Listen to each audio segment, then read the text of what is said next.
The room was dim, lit only by the flickering glow of a dying computer screen. John rubbed his tired eyes, the hum of the machine a constant drone in the silence. A whisper, soft as a breath, brushed against his ear. He froze, heart pounding, silence. He dismissed it as exhaustion, the city's constant noise playing tricks on his weary mind. He went back to his work, the report blurring into meaningless words. The whisper came again, this time a touch clearer. It spoke his name, a sibilant murmur that sent chills down his spine. He whipped around, searching for the source. The room was empty. A sense of unease settled over him, a prickling awareness that something was terribly wrong. John tried to rationalize. Stress, lack of sleep, it was getting to him. But deep down, a terrifying thought took root. What if the voice wasn't a figment of his imagination? What if it was something else entirely, something insidious lurking in the shadows of his mind? The voice became a constant companion. It whispered suggestions, offering solutions to problems he hadn't even voiced aloud. At first, he resisted, terrified by its intrusion, but the voice was persuasive, its whispers laced with an unsettling intimacy. It knew his fears, his desires, the darkest secrets he kept buried deep within. His work began to improve, his insights sharper, his decisions bolder. He received accolades, promotions, recognition that had always eluded him. The voice, it seemed, was his key to success. He started relying on it, trusting its guidance, ignoring the nagging unease that whispered of manipulation. This newfound success, however, came at a price. He was becoming increasingly isolated, withdrawing from friends and family, his world shrinking to the confines of his work and the voice in his head. He was tethered to it, an invisible string pulling him further into its web of whispers and promises. The unease morphed into a chilling dependence, a fear of what would happen if the voice ever went silent.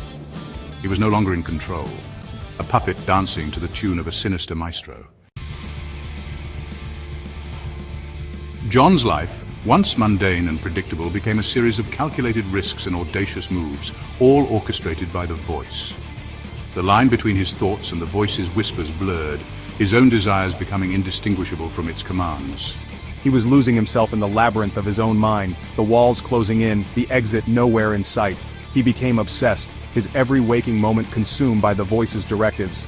Sleep offered no escape, the whispers seeping into his dreams, twisting them into disturbing visions.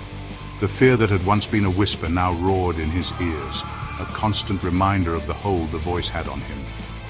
There were moments, fleeting and terrifying, when he realized the true nature of the voice's game. It wasn't guiding him, it was controlling him, molding him into something he didn't recognize. His accomplishments, his successes, they felt hollow.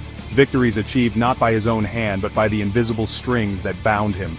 His life was no longer his own, a terrifying realization that dawned on him too late.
Cold amusement. I believe you've met our little experiment. John stared in horror, his mind reeling from the revelation. All this time he wasn't going mad, he wasn't losing his mind, he was part of an experiment, a subject in some twisted game orchestrated by the man before him. The voice, the whispers, the control, it was all a cruel manipulation, a violation of his very being. The man explained, his words washing over John in a wave of sickening understanding. They had implanted a device, a technological marvel that could transmit thoughts, suggestions, even commands directly into his mind. He had been their puppet, dancing to their tune, his life, his thoughts, his very essence, manipulated for their amusement. Despair washed over John, cold and suffocating. He had been nothing more than a pawn, his life a lie. The man's laughter echoed in the sterile room, a chilling testament to his victory.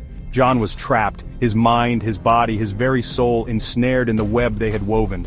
He could only watch in silent horror as the man turned back to his computers, the architect of his destruction, the puppet master who held his strings and his sanity in his hands.